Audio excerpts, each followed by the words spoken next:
Madungog pa ang instruksyon ngadto sa mga pulis nga ablihan ang laing gate sa KOJC. Miharang ang mga miyembro. Lahat na mga nandyan, pusasan nyo pag kayo ay pinigilan. Apan walay nahimo ang taga KOJC ug nagmalampuson ang kapulisan nga sagad miyembro sa Civil Disturbance Management kon CDM. Bisan sa sulod sa compound nga pugnan unta sa mga miyembro ang mga pulis, wa gihapon kini nahimo. May access kayo. Kayo rin ang may control sa loob ng compound.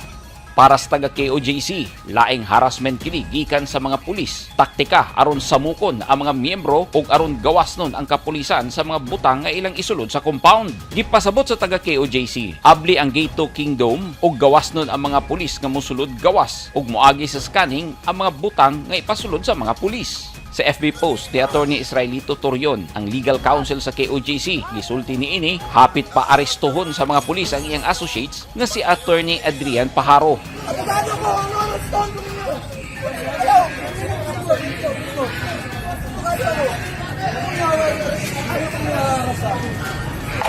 Matod sa Special Task Group Teknon Alpha, naghuot na ang tanan sa gate sa may Kingdom nga mo'y entrance ug exit sa compound. Bao nga giablihan nila ang Gate 1. It's just pag-open lang sa gate. Kasi kung dun sa kabilang gate, halos hindi na kami makadaan. Okay?